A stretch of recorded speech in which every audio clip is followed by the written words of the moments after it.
Hello everyone, I am Claudio Coppola. I'm going to present you the work I've done as a PhD student at the University of Lincoln and the work I'm currently doing at the University Queen Mary of London as a researcher. The title of this talk is Learning Human Actions from Perception to Robot Learning. Let's start. My research focuses primarily on perception of the human activities and on robot learning. So I'm trying to choose specific skills to the robot. I'm trying to teach him how to understand and perceive what the humans are doing in a scene using visual information. And at the same time, I'm trying to teach the robot how to use that information to learn that skill and learn how to replicate that skill. So learning using human demonstration. The questions we are trying to answer are, what does it mean for a robot to perceive human actions? And how can it learn to replicate its behaviors to those? In this talk, I'm going to cover 4 of my research works. The first 2 concern human activity perception. So recognition of activities of daily living and recognition of human social activity. The other 2 are concerning my current ongoing work at the University Queen Mary, and they are related to robot grasping. The first one is about the teleportation system for learning by demonstration that we are developing, and the second one is another study that I'm performing with a student about exploration of grasps using tactile data. Let's start defining what human activity recognition does. So human activity recognition aims to recognize the action and the goals of humans by observing the movements and the context in which they happen.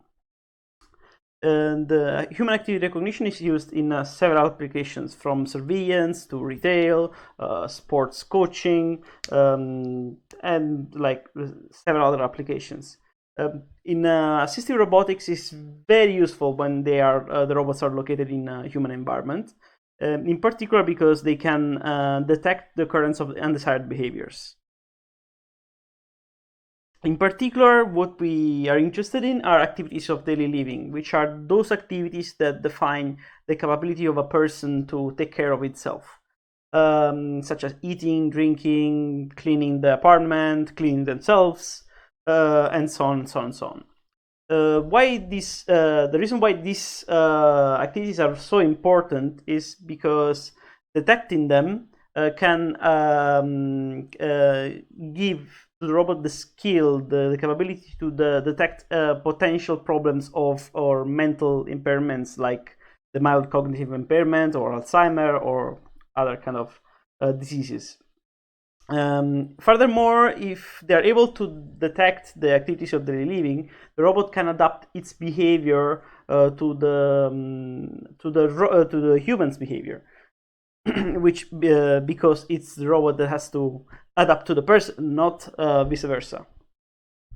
Furthermore, in extreme situations, the robot can raise an alarm. So, for example, when the person falls down, and so the robot can call a doctor or another person that can intervene in an extreme situation.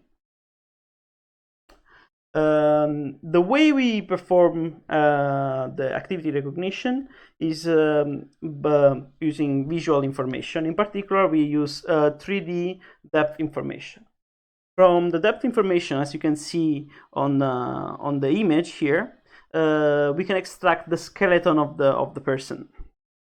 And in particular, we extract information of the movement using a specific calculi that is called qualitative trajectory calculus, or QTC.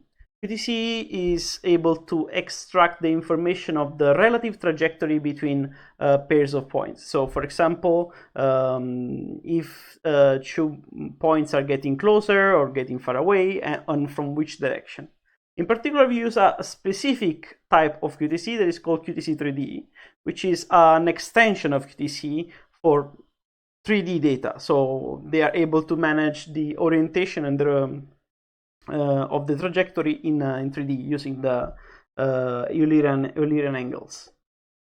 the movements the movements of the person are represented not just like by one single string of QTC, but obviously by several sequences, one sequence for each pair of points in the skeleton of the person, like you see in the image in the bottom right. So the way we represent the activity, so the way we classify the activities in this system is by using a set of one-class classifiers that we call bank classifiers in this case. The reason will come obvious later. And each of these represents one specific activity. Each of those will provide like the probability that a specific activity is happening, and we decide the activity that has the highest probability at the end. But how these probabilities are computed inside of each bank is having this kind of form. So inside of each bank, we have a Needham Markov model that models the movements of each single string, each single sequence of strings for a specific pair of joints. At the end of the bank, we basically create, by assuming independence of each single sequence, we obtain the final probability by using the product of all these single probabilities. We tested this approach on a selection of the MS Microsoft Daily Activity 3D dataset. We performed this selection using the CATS index of daily activities, which is like a list of the most important daily activities. Actually, is kind of a definition of the daily activities. In particular, we've selected 8 of those coherently with this list. And by making this selection, we obtain like a set of 160 videos with 10 subjects. In particular, we selected the activity of eating, laying down on the sofa, sit down on the sofa, staying still on the sofa, sit, stand up from the sofa, walking, having a phone call that could be done both on standing or sitting, and using the vacuum cleaner. As you can see on the confusion matrix, the classifier behaves pretty well, with an exception for the activity of eating and calling the cell phone, which is actually justifiable because the movements for these two activities is basically like a movement of a hand towards the face. So the confusion in that case is kind of justifiable in a way. I didn't say that the way the test is performed is using a leave one out cross validation. So one video is used as a test, and all the others are used as a training, and this is iterated for all the videos. Moving on to social activity recognition. We can say that it is very, very important for service robot applications, in particular for assistive robotics. Recognizing activities that involve more than one person is actually very, very hard because you need to keep track of 2 people. The complexity is much higher, and doing it on the robot is even harder because the environment is uncertain. There are a lot of occlusions and so on and so on. As I was saying, it is very useful to be able to recognize social activities because we can detect the dangerous situations, antisocial behaviors in time, and actually self-isolation, which is actually common in elderly age, or aggressions and other kind of anomalous events. Let's start by giving a definition of social activity. So actually, we introduced this kind of definition for our own mental health in that sense. In this work, we define a social activity as mutual physical or visual engagement between two people in order to achieve a certain goal. We say two people because in this specific work we focus on dyadic social activities, so social activities that are performed by a set of two people.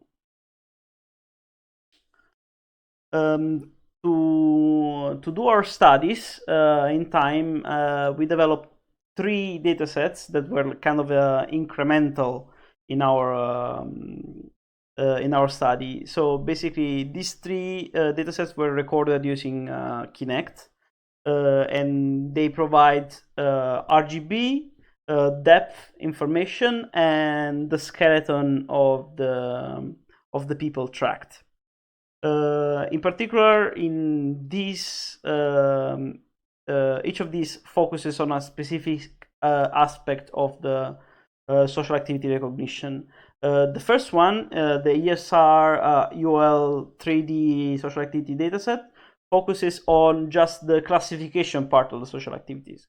So only it presents social activities that are truncated around the video. So the videos start and end with the social activity. In the second dataset, social interaction, the UOL 3D social interaction dataset, we focus on detecting the social interaction between people, regardless of what type of social interaction is occurring between the two people in the scene. In the third dataset, instead, we try to merge the two problems in a single dataset. So we alternate, like in the social interaction dataset, social activities, social interactions, and individual activities. And at the same time, we give a focus into the chance of classifying the social activities inside of the dataset. In particular, we focus on 8 social activities. Yes, I forgot to say that in particular for the last 2 datasets, we have long videos. So it's better to highlight this one, this specific characteristic, because this is like an additional challenge. So it's very hard to perform the social activity classification when you have long videos in which we have alternation between individual and social activities in time. The type of social activities that we want to classify are specifically 8. And okay, let's start by showing you the video of one of the datasets. So the activities that we are showing are handshake, hug, help to walk, help to stand up, fight, push, talk, and drawing attention. Let's start to watch some of those. The criteria according to which we selected those activities is because we wanted 3 type of social activities in our dataset. In particular, we wanted like ordinary daily social activities, like the one that you're seeing, having a conversation or having a handshake, like a usual social interaction.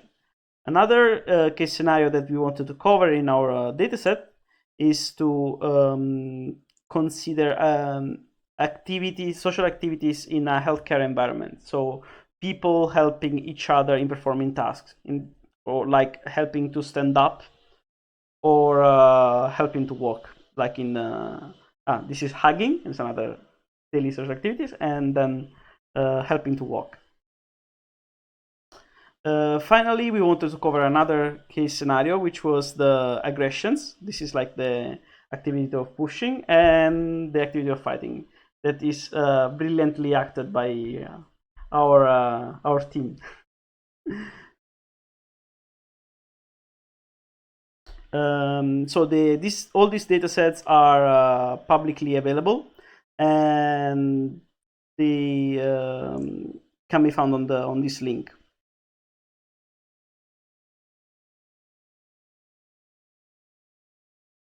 So let's see how the classification is performed inside of the system.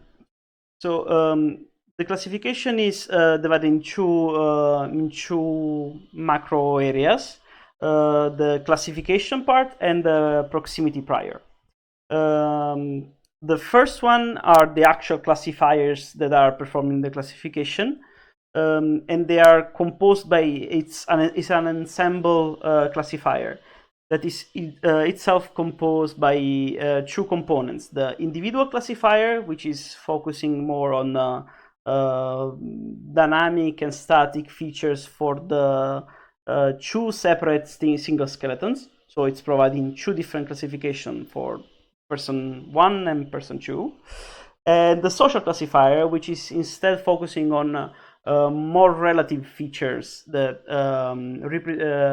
represent the relation between the dynamic and the static relations between the two people interacting. The proximity prior instead is used to create obviously a probabilistic prior based on the proximity of the two people. The intuition between this behind this prior is that certain activities occur only in certain sectors of space. For example, a handshake doesn't occur from 3 meters away. We test this initial part of the system on the ISR UL 3D social activity dataset, and it managed to occur a pretty good performance of classification in terms of accuracy, precision, and recall. All.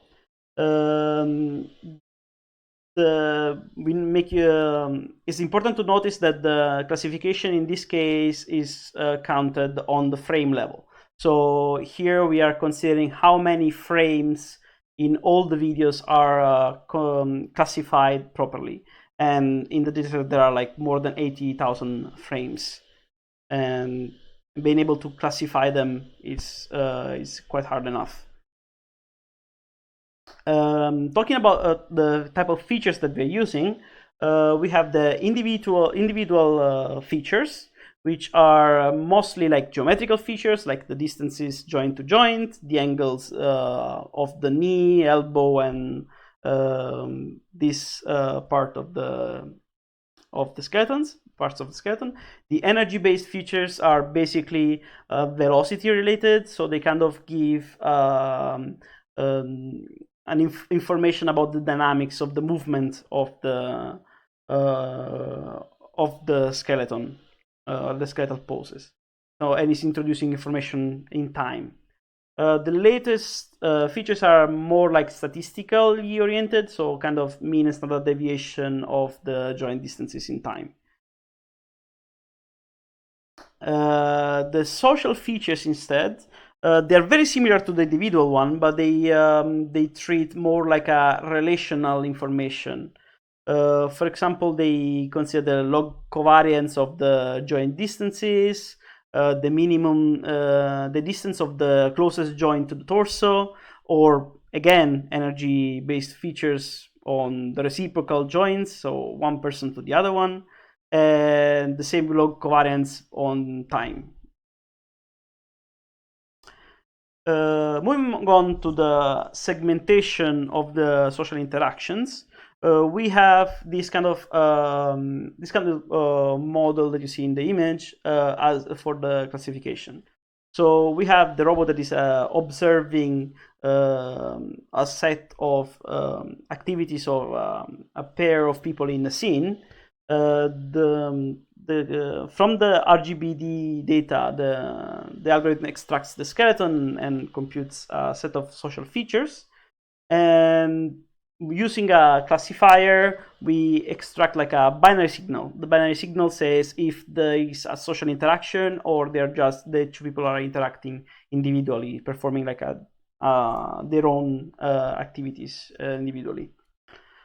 The classifier that we use is a support vector machine classifier, which is working on some relational data based on the social science. We will see the type of features that we're using later. And it gives us an output, a likelihood that the activity is occurring. In order to avoid that the output signal is flickering for some uncertainty, we filter temporarily the likelihood of the support vector machine using a hidden Markov model on the top. This system is tested on the UOL social interaction dataset, and it managed to obtain also quite good performance of segmentation as well. Yes, so the segmentations were pretty well detected in time. The type of features that we are using in this kind of situation are inspired to studies in social science. In particular, we were looking at the studies of Hall for proxemics, the study of Sommer regarding the frustum of the orientation of the mutual orientation between the people, and the latest studies of Kendon based on the O space and interpersonal space, the sharing of interpersonal space. So what we kind of create a quantifiable measurement of that represent the same phenomena that are estimated in these studies, and we use it to give it to the classifier. These are like more spatial oriented features. Furthermore, we use also something that is a bit more temporally oriented, like the temporal orientation similarity, because out of some studies of older studies of Kendon, actually, we know that people that interact, they tend to maintain a kind of synchronized behavior. So the movements of the two people that are interacting, they reach a kind of a synchronization in the movements. Furthermore, we are resurrecting the QTC calculus, and we extract an histogram. So basically, we use a kind of a bag of words of QTC strings in the classification. So now let's see how the final system is composed.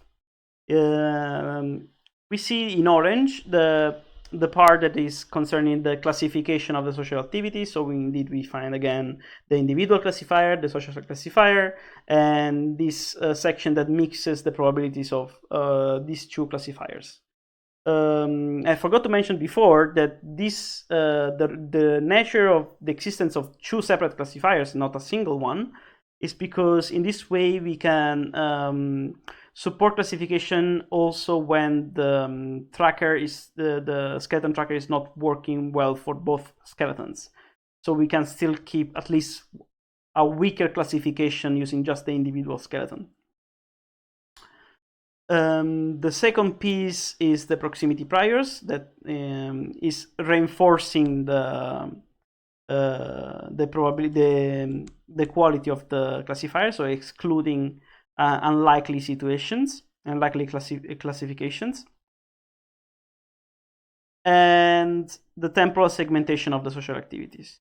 So this particular part of the model is kind of enabling the other sub modules. So it's kind of saying this is in this time you have to classify, in these times you don't have to classify. So we tested this full model on the continuous social activity dataset. On the top you see the classification performed with manual segmentation, so ideal case. In that case we have a extremely high accuracy, but a bit lower precision on recall, and the segmentation works very, very well, and this degrades a bit the precision and recall when we perform the automatic segmentation. So we combine all systems together. This is due to specific reasons. In particular, there is a fault in the segmentation system for a specific activity that is like drawing attention, because it is at the borderline between individual and social activities. So that one is not very well segmented. And also, one other reason why the precision recall dropped down is because for another activity that is pushing. Pushing is a very, very fast activity, so we have many less samples than the other one. So we have like a set of activities whose sample size is not uniform, and therefore that activity is kind of penalized from the classification. Moving to my current work at the University Queen Mary of London, let's focus more on robotic grasping and the demonstration of grasps for industrial robotics. So recently there has been a shift of the robotics market from the heavy manufacturing industry to the light one. So in the past, we had a majority of usage of robots in these heavy manufacturing industries, in particular for automotive, where the tasks that the robots were supposed to perform were relatively simple or repetitive tasks in a very controlled settings with using very big or expensive robots.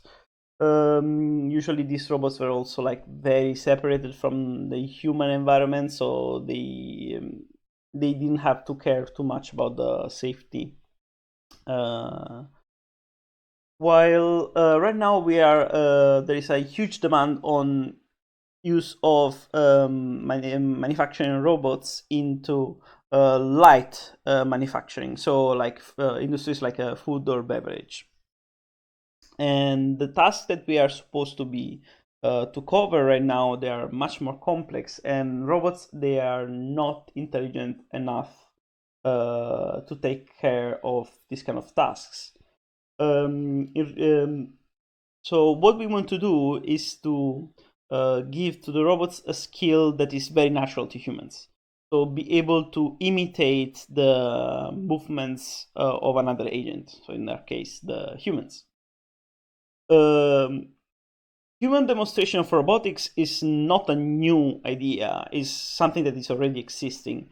But in reality, the current version was able to teach relatively simple tasks. So, for example, robotic painting or pick and place of rigid objects.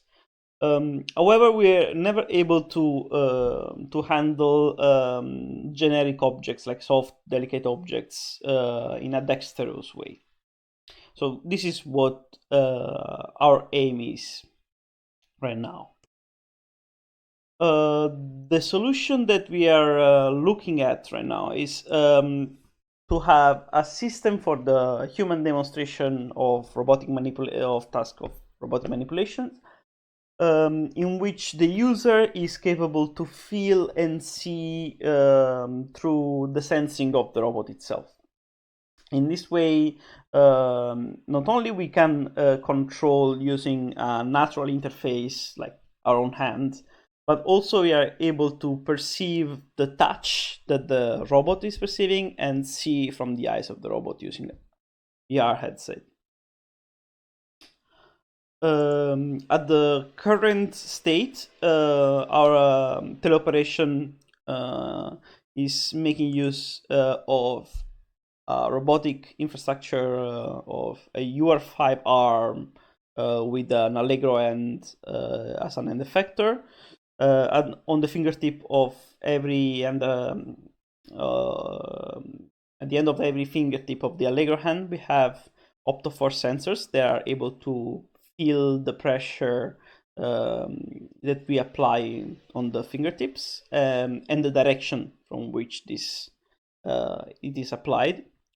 We are having an haptic glove that is used to transmit the touch sensation to the user, and a lip motion device that is used to track the human hand and to transfer the movements from the person to the robot. The architecture of the teleoperation system is pretty much like this, works pretty much like in the graph. The human hand is tracked using the lip motion device. Using the tracked position of the hand, we generate the target poses that we use to control the fingertip of the robot hand. And the sensors that we have at the end of the fingertips is used to generate the haptic feedback that is making the vibrators on the top of the haptic glove vibrate, so that the person can feel the same, we can simulate the touch sensation on the robot hand.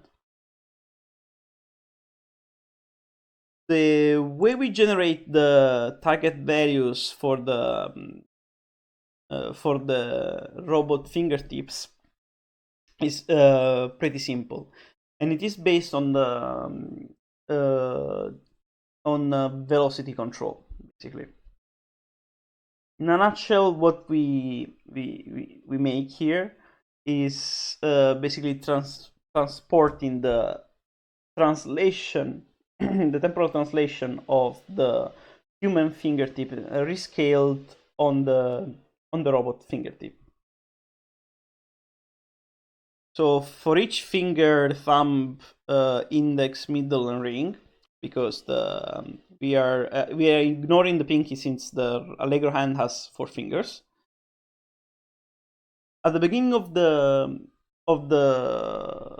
execution time, the current position of the fingertips are sampled, and this is our initialization phase of the teleoperation. And at every instant, every movement of the human hand, heavy translation of the human hand is transposed on the robotic hand. So very simply, we apply rescaling of the movement from the translation of the fingertip, of the human fingertip, to the robotic fingertip. This rescaling exists because the size of the robot hand and the size of the human hand are not the same. Therefore, we need to change the scale of the two. It's going to be like a value between 1 and 1.6, very likely. So the weak point of this approach is that it requires a calibration phase. This depends on the biggest weak spot of this approach. So it depends too much on the initial position of the human and robot hand. So if at the beginning of the teleoperation the human hand is too different, is in a state that is too different from the robotic one, it will be very hard to perform closures from a primary finger to the thumb. So in order to maintain some coordination between the human and the robotic fingertip, we have to go through these 3 poses.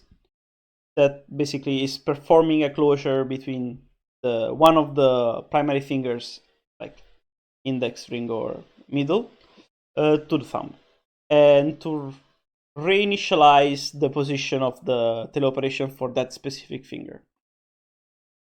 At the end of each poses, we reinitialize one single, or actually 2 of the fingers. In this way, we don't need to reinitialize all of them all the time. So in case we lose track of one fingertips, we don't have to recalibrate all the fingertips together. In reality, if the positions of the robot hand and the human hand are reasonably similar, that is not a big deal, and you can use the teleoperation even without a calibration phase.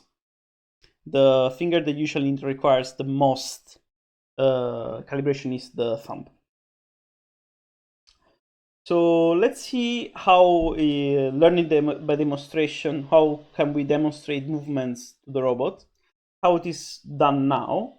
The procedure is called kinesthetic demonstration, in which there is an operator, a user, that is taking the robot fingers and is moving them in the desired position, performing the desired movement.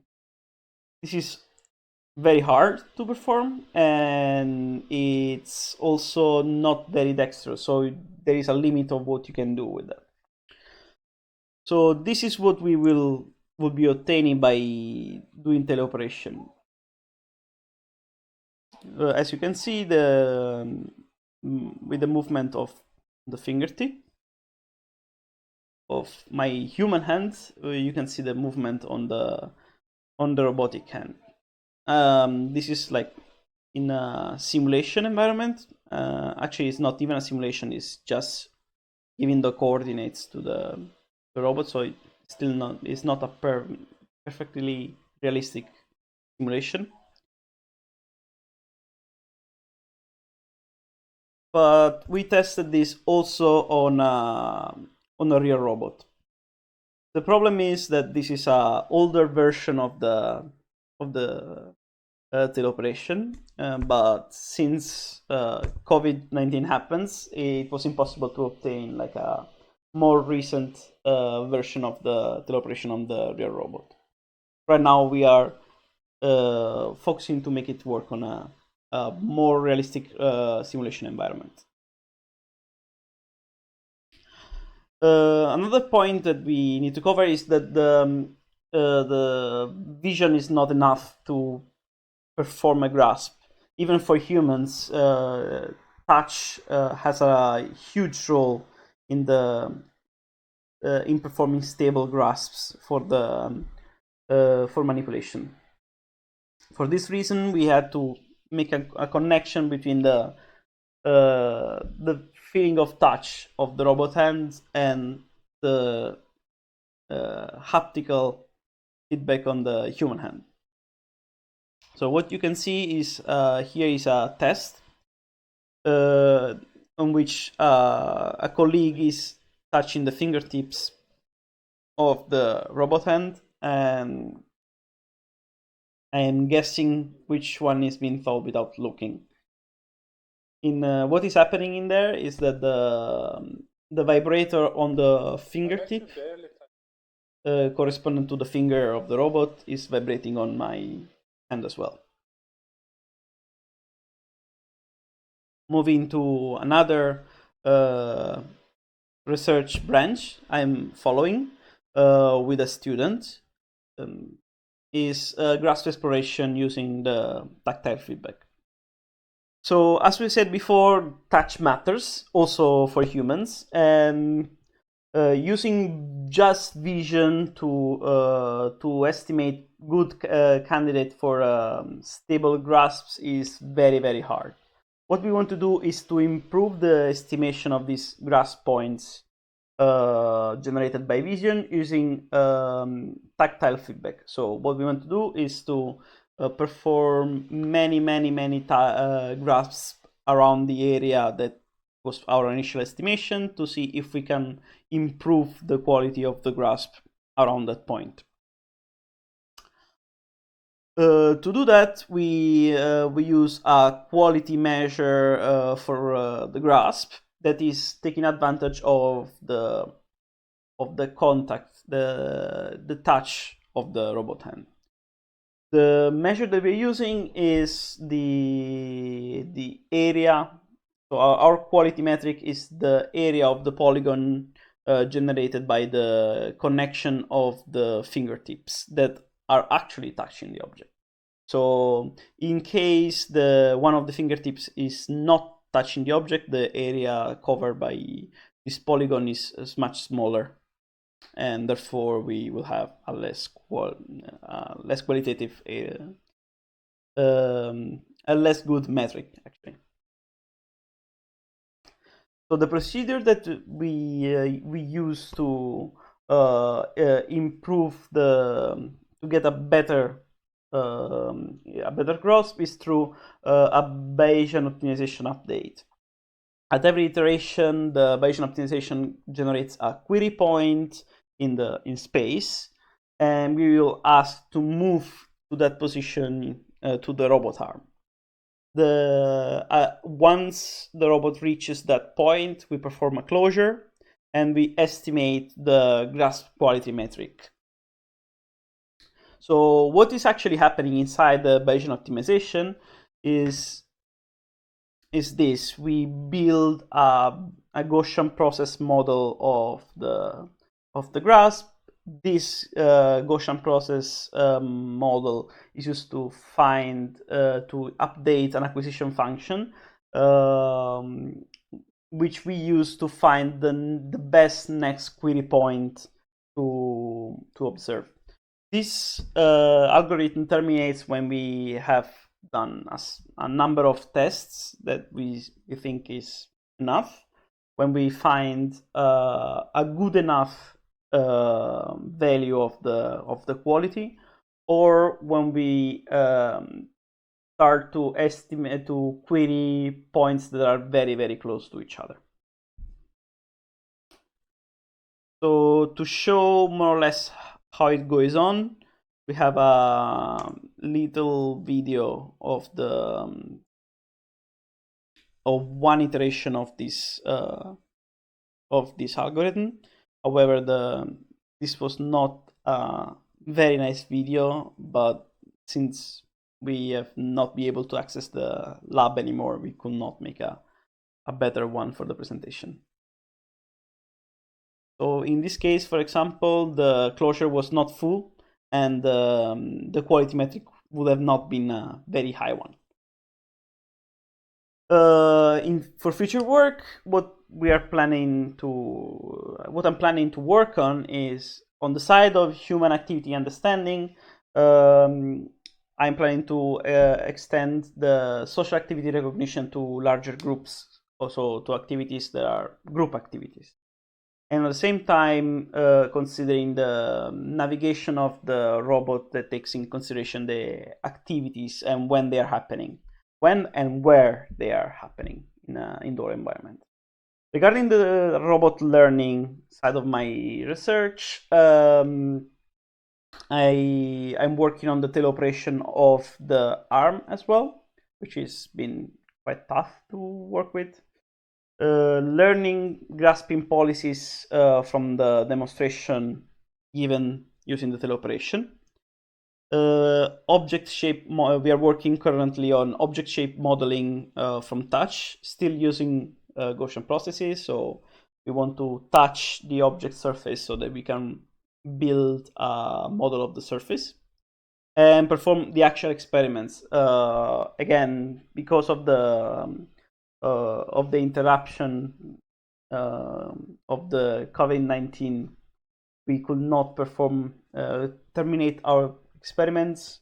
So we are moving all our framework to simulation, to proper simulations, so that we can actually finalize our experiments. So thank you for your attention. This is like a photo of our CRISP group at Advanced Robotics at Queen Mary. So thanks for your attention.